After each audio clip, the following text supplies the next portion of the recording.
First ever factory outlet Mukunda jewelleries Kukatpally Khammam Kothapet Somajiguda Hanamkonda and Suchitra.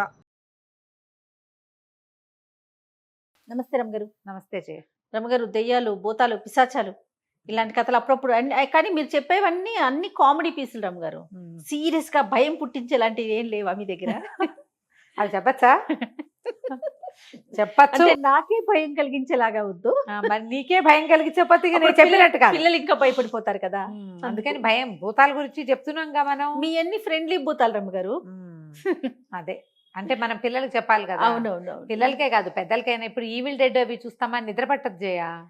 అంటే అందరూ ఉంటే ఏమనిపించదు, ఎవరు లేరు మనం ఒక్కలమే ఉంటున్నాం అంటే మాత్రం అవి అవే గుర్తొస్తుంటాయి, నిద్ర పట్టదు. ఈ భూతాలు అనుకో సరదాగా ఉంటుంది. అవునవునండి, అవును. భూతాల కథ ఒకటి చెప్దాం. రైట్. ఓ పల్లెటూరులోనట ఓ తల్లి పిల్ల ఉండేవాళ్ళు. నాన్న లేడు, ఇంకెవరు లేరు. అమ్మ ఏదో చిన్న పని చేసి ఓ 10-11 ఏళ్ళ 12 ఏళ్ల పిల్లని చూసుకునేది. కొన్నాళ్ళకి వాళ్ళు ఏదో కొంచెం ఊరి చివరున్న ఇళ్లలో ఉండేవాళ్ళు, చిన్న గుడిసేసుకుని ఉండేవాళ్ళు. కొంతకాలానికి తల్లి జబ్బును పడింది. తండ్రి ఉండగా అతను ఏదో బొమ్మలు చేసేవాడు, వీళ్ళకి ఆ విద్య రాదు, అది రాదు. వాళ్ళమ్మ ఏదో పాతి పని చేసి పుల్లా పొడక ఏరి ఏదో చేసేది. ఈ పిల్ల ఏమైంది, ఇక ఒకరోజు జబ్బును పడి ఇక బయటికి వెళ్ళలేకపోయింది. ఆల్రెడీ తెచ్చి పెట్టుకునేవేవో 3-4 రోజులు కాలక్షేపాలు అయినాయి. తర్వాత ఇక తిండి.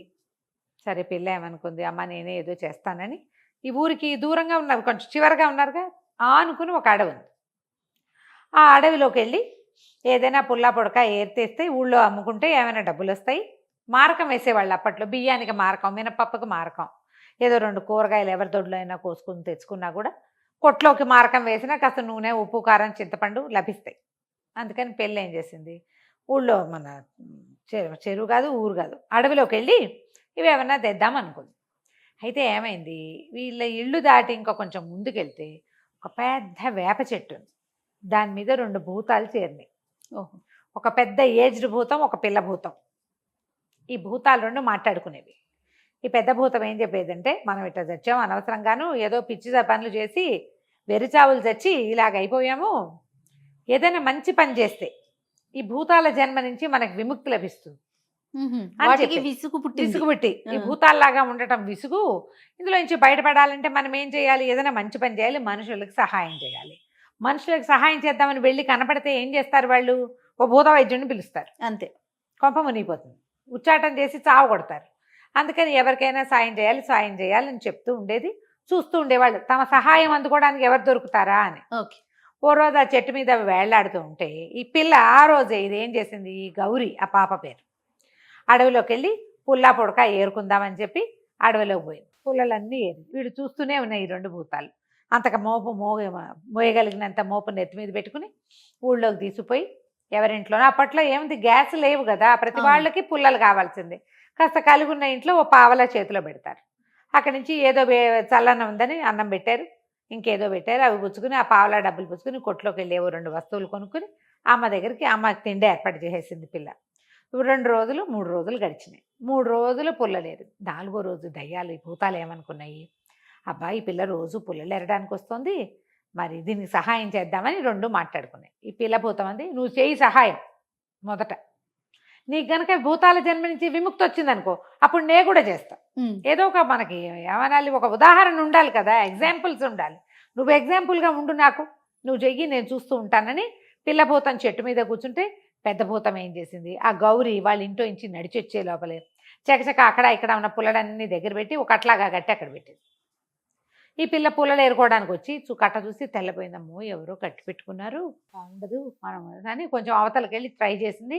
రోజు ఇన్ని దొరికేవి, ఆ ఇన్ని అది కట్టబెట్టి ఆ భూతం అక్కడ పెట్టిందిగా, 4 పుల్లలే దొరికినాయి. ఏం చేస్తుంది, ఆ కట్ట ముట్టుకోలేదు, ఎవరో కట్టింది మనం తీసుకుంటే వాళ్ళు తిట్టిపోయిరు. పిల్ల 4 పుడకలు చేత్తో పుచ్చుకొచ్చి మీద ముందున్న బియ్యమే పొంగించుకుని తినేసి ఊరుకుంది. మర్నాడు మళ్ళీ వెళ్ళింది. ఈ భూతం మర్నాడు కూడా కట్ట కట్టి పెట్టేసరికి 2-3 రోజులు అయ్యేసరికల్లా కట్ట విడిగా కనపడుతోంది, మనుషులు కనపట్టలేదు. ఈ పిల్ల బెదిరి ఎవరో మన పని లాగేశారు, మనం ఇక్కడికి వెళ్ళకూడదు, ఇంకోటి ఏదైనా పని చేసుకుందామని ఏం చేసింది, ఊళ్ళోకి వెళ్ళటం మొదలెట్టింది. ఈ భూతం అయ్యో నేను ఏరిపెట్టిన పుల్లలేవి పిల్ల తీసుకెళ్ళటల్లా, దీనికి ఎటగైనా సాయం చేసి ఈ భూతాల జన్మ నుంచి విముక్తి పొందాలి మనం, అంతే. సరేనని ఆ అమ్మాయి వెనకాల పడి వెళ్తే ఈ పిల్ల ఊళ్ళో ఎవరి దగ్గరైనా పని ఉందేమో అని వెతుకుతూ వెళ్తుంటే ఒక పూటకూళ్ళ ఇల్లు లాంటి ఒక పాత ఇంట్లో వాకిట్లో కూర్చుని ఒక ముసలి మా అమ్మ పువ్వులు కడుతోంది. బుట్ట నిండా పువ్వులు ఉన్నాయి. ఆవిడకి వేళ్ళు దారము సహకరించట్లా, ఇట్లా చూస్తాం కనిపించట్లా బాగా.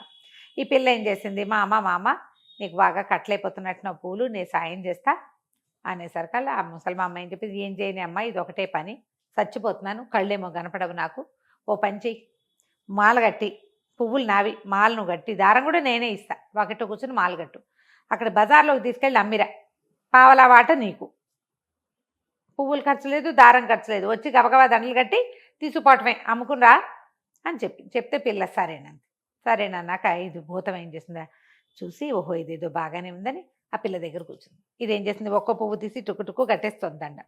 ఈ భూతం ఆ పక్కన కూర్చుని ఈ పిల్ల ఒక పువ్వు తీయగానే అది ఇంకో పువ్వు వేయటం మొదలుపెట్టింది. అందులో కడతా ఉంటే వేస్తా ఉంది. ఇది కడుతోంది, పువ్వులు అలాగే వస్తూనే ఉన్నాయి. సరే ఒక గంట గడిచింది, ముసలి మామ బయటకు వచ్చింది. ఆవిడకి గుమ్మల నుంచి బయటికి రాగానే బుట్ట నిండా పువ్వులు కనపడుతున్నాయి. ఎన్ని పువ్వులు కట్టిందో అన్ని పువ్వులు అక్కడ ఉన్నాయి కదా. అక్కడి నుంచి ఏమే పిల్ల గోళ్ళు గిల్లుకుంటూ కూర్చున్నావా, బుట్టెడి పువ్వులు అక్కడే ఉన్నాయి, పువ్వులు కట్టలేదు అనేసరికి పిల్ల తెలిపోయి, అదేమిటి మామ చూడు 3 మూరలు 6 మూరలు దండగట్టానని చామంతి పూల మాల ఎత్తింది, ఇంత బారెడు మాలను. తెల్లబోయారు ఇద్దరు. పిల్లంది, అయ్యి బాబు ఇవేంది అయ్యి పూలు, ఎందుకట్నా ఇంకా బుట్ట నిండా ఉన్నాయి ఏమిటి మా అమ్మ, భలే పువ్వులే అంది. అనగానే మా అమ్మంది, పువ్వులు కాదు దయ్యం, నువ్వే దయ్య పిల్లవి, ఈ పాటికి ఎప్పుడూ అయిపోవాల్సింది, ఇంతసేపు నువ్వు కడుతున్నా పువ్వులు ఉన్నాయంటే నువ్వు దయ్య పిల్లవై అయి ఉంటావు, పోపో వాకిట్ల నుంచి వెళ్తా వెళ్ళవని లోపల నుంచి చీపురు తీసుకొచ్చింది. అయ్యో, పిల్ల హడిలిపోయి ఇంకేం చేయాలో తెలియక పరిగెత్తుకుంటూ వచ్చేసింది బయటికి. ఆవిడేం చేసింది, ఆ కట్టిన పువ్వులు ఆ బొట్లో ఉన్న పువ్వులు ఎత్తి వచ్చి అవతల పారబోసేసింది పెంట పువ్వులు. అవి మంచివి కాదు, ఈ పిల్ల ఏదో దయ్య పిల్ల వచ్చి వాకిట్లో కూర్చొని చేస్తుంది అంతే కదా. ఇప్పుడు దండ కడుతున్నాయి, బుట్టెడి పూలు ఎట్టా ఉన్నాయి, ఏదో తేడా ఉంది. ఈ భూతం నిర్ఘాంతమైంది. అయ్యో సాయం చేద్దామంటే ఈ పిల్లకి అసలు సహాయం అందట్లేదే. అక్కడి నుంచి దిగాలుగా నెత్తి మీద 2 చేతులు పెట్టుకుని పోయి చెట్టెక్కింది. చెట్టెక్కితే కూరదయ్యం అంది, ఏం చేసుకొచ్చావంటే, ఏం చేయను, సహాయం చేసినా పిల్లకి అందట్లేదురా, నాకు నిష్కృతి లేదు ఏమిటో, నువ్వు ట్రై చేయిపోని అని చెప్పి పిల్లదయ్యానికి చెప్పింది. ఈ పిల్ల భూతానికి. పిల్ల భూతం ఒప్పుకుంది. ఈ పిల్ల పాపం 3 రోజులు అడవిలో తిరిగింది, 3 రోజులు పువ్వుల కోసం తిరిగింది. ఇక 10 రోజులు అయిపోయింది, వాళ్ళ అమ్మ లేచేలాగా లేదు, దీన్ని విసుగుబుట్టింది. అదేమందంటే, అమ్మ నేను పని చేస్తానే, మన ఇంట్లో బొమ్మలు చేసే సరంజామా అంతా ఉంది, మా నాన్న చేసేవాడు కదా, మట్టి తొక్కి మెల్లిగా బొమ్మలు చేస్తాను, అచ్చులు ఉన్నాయి కదా, బొమ్మలు చేసి బొమ్మలు అమ్ముకుందామే, మట్టికి ఏముంది, దానికి ఏం పెట్టుబడి లేదు, కూర్చుని చెయ్యాలి అంతే కదా, చేతొచ్చినట్టు చేస్తానంటే సరేనంది వాళ్ళమ్మ. ఆ తల్లి లోపల పడుకుంటే ఈ పిల్ల ఏం చేసింది, మట్టి గిట్టి అంతా పక్కన మన్ను దవ్విన ఇవి అవన్నీ ఉన్నాయి, దానికి తెలుసు ఆ పనులన్నీ, నీళ్లు చల్లి మట్టి మెత్తబడ్డాక అంతా తొక్కటం మొదలుపెట్టింది. ఇంతలో ఏమైంది, బుల్లి భూతం ఉంది కదా రెండోది, ఇదేం చేసింది, ఎలాగైనా సహాయం చేయాలి ఈ పిల్లకి, అందుకని సరే ఈ పనులలో సాయం చేద్దు, మనం ఇంకోటి చేద్దామని అయింది. చిలక రూపం ధరించి రాజుగారి ఇంట్లో ప్రవేశించింది. ఒక జమీందారు గారి ఇల్లు ఉంది అక్కడ, ఆ ఊళ్ళో జమీందారు గారి ఊళ్ళో ఆ ఇంట్లో ఒక పెద్ద గూళ్ళుగా ఉన్నాయి. ఆ గూళ్ళల్లోకి వాళ్తూ లోపల తిరుగుతుంటే దానికి ఒక చిన్న డబ్బా ఇట్ట ఓరగా మూత తీసి కనపడింది. అందులో దగదగలాడుతూ ఉన్నాయి ఏమిటో రాళ్ళు. ఇదేమనుకుంది, దయ్యము పిల్లభూతం, ఇది గ్యారంటీగా ఇవివో ఖరీదైనవి, అందుకే లోపల పెట్టారు. బాక్స్ మూత ఎవరో తీయటం వల్ల పక్కకుందని అందులోంచి ఒక వజ్రాన్ని నోట ఖర్చుకుని తీసుకొచ్చేసింది. తీసుకొచ్చి ఈ పిల్ల మట్టి ఏం చేసింది, తొక్కిన మట్టి అంతా దగ్గర పెట్టుకుని చేత్తో తడుతుంటే ఆ మట్టిలో పడేసింది. ఈ పిల్ల చూసుకోకుండా మట్టి అంతా మెదిపేసేసి ఓ తొండని బొమ్మ చేసి అక్కడ పెట్టింది. ఏనుగు బొమ్మ చేస్తోంది. ఏనుగుకి మిగిలిందంతా పల్చటి ఒళ్ళే కానీ తొండం దగ్గర ఇట్లా లావుగా చేసి కదా హోల్స్ పెడతారు, అది ఇట్లా లావుగా మెదుపుతుంటే ఆ మెదిపాయింపులోకి వెళ్ళిపోయింది అనమాట. ఆ మెదాయింపులోకి ఈ వజ్రం వెళ్ళిపోయింది. ఆ పిల్ల చూసుకోవాలి. ఈ చిలక రూపంలో ఉన్న మన బులిభూతం మాత్రం చూస్తోంది, ఏదైనా మేలు జరుగుతుందేమో ఈ పిల్లకని. వజ్రం ఇచ్చాం కదా అమ్ముకుంటే బోల్ డబ్బులు అనుకుంది, చూసుకోలేదుగా.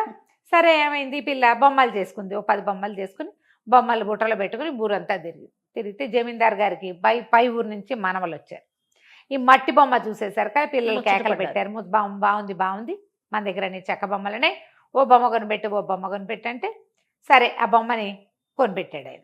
ఈ లోపల ఏమైంది, ఆయన అంతా వెతుక్కుంటున్నాడు ఇల్లంతా. బాక్సు మూత తెరిచింది, పిల్లలు ఎవరో ఆటకాయితనంగా తీశారు, ఒక్క వజ్రం మిస్ అయింది అని. ఇల్లంతా వెతికారు, దొరకలేదు. బాక్స్ మూత పెట్టి ఎక్కడో లోపల పెట్టుకున్నారు, కానీ ఆయన ఇంకా దాని మీదే వెతుకుతున్నాడు అనమాట.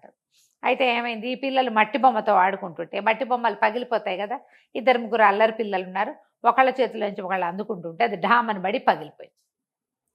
ఎప్పుడైతే ఈ బొమ్మ పగిలిందో దాని తొండంలోంచి ఆ వజ్రం బయటపడింది. ఆయన ఆ వజ్రం చూశాడు. చూసి ఇది ఎక్కడి నుంచి వచ్చింది, ఈ బొమ్మ ఎవరు అమ్మారని వెతికి ఈ పిల్లే అమ్మిందని పట్టుకున్నారు. తెలుసుకున్నాక అక్కడి నుంచి ఆ పిల్లనికి భటులు ఇద్దరిని పంపిస్తే ఊళ్ళో అందరూ సాక్ష్యం చెప్పారు. ఆ పిల్ల అసలు బయటికే రాదు, ఎక్కడికి రాదు, ఇంట్లోనే కూర్చుంటుంది, ఆ బొమ్మలు చేసుకుంటుంది అంతే తప్ప. ఆ బొమ్మలు మొదట ఒక 2 రోజులు ఊళ్ళో తిరిగింది, అందరు కొన్నారు. 3వ రోజు నుంచి ఎవరో ఒకళ్ళు వచ్చి అమ్మాయి దగ్గర నుంచి కొనుక్కెళ్తున్నారు. ఏవో 2 బొమ్మలు చేసుకుంటుంది, పిల్లల కోసమే గలగల్లాడిచ్చేవి అవి. అక్కడి నుంచి రాజుగారి పిల్లని పిలిపించి అమ్మాయి ఎక్కడి నుంచి ఇదట వచ్చింది, ఏం చేద్దామని అడిగారు. అడిగితే నాకు తెలీదు, బొమ్మ చేసినప్పుడు అందులోకి ఎట్లా వచ్చిందో కూడా నేను చూడలేదని. ఈయనంతా ఎంక్వైరీ చేసి సరే పోనీలే మన వజ్రం మనకు దొరికింది కదా వదిలేశారు. అని చెప్పి సరే ఆ పిల్లని కేకేసి ఊరంతా ప్రచారం చేసినందుకు దానికి 2 రూపాయలు చేతిలో పెట్టి నీ పని నువ్వు చేసుకోమని పంపించేశారు. పిల్ల 2 రూపాయలు వచ్చేసరికల్లా 10 రోజులు గడిచిపోతుంది.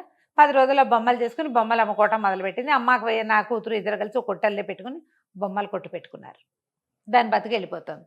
ఈ భూతానికి అర్థమైంది మనం ఏం చేసినా వీళ్ళకి సహాయం అందదు, వాటికి మాత్రం ఎప్పటికీ విముక్తి రాలా. అవట చెట్టు మీద కూర్చుని వాళ్ళకి వీళ్ళకి హెల్ప్లు చేస్తూ వాళ్ళు భయపడి పారిపోతూ ఉన్నారు తప్పిస్తే ఎప్పటికీ వాటికి విముక్తి రానే లేదు. ఏ సహాయము ఎవరికైనా సరే తమంతట తాము అడిగిన సహాయాలే అందిపుచ్చుకుంటారు మనుషులు. నేను అడిగాను నిన్ను, నువ్వేదో చేసావు, అది తీసుకుంటా. అయాచితంగా లభించేసరికల్లా భయపడతారు జనం. ఇప్పుడు పువ్వులు వచ్చినాయి, ఆ పిల్ల భయపడింది కదా, కట్టెలు వచ్చినా భయపడింది. వర్కౌట్ కాదు, ఎప్పుడు కూడా యాచించిన సహాయాలే కుదురుతాయి, లేకపోతే కుదరదు. భూతాలు వాడి దారిని వాడేవాటాగే చెట్టు మీద వేళ్లాడుతూ ఎవరికి హెల్ప్ చేద్దామా అని వేళ్లాడుతూ ఉన్నాయి. పిల్ల మాత్రం చక్కగా బొమ్మలు అమ్ముకుని మెల్లిగా పెద్దదై పెళ్లి చేసుకుని కాపురానికి వెళ్ళి కదా మనం ఇంటికి. నమస్తే రమ్మగారు. నమస్తే.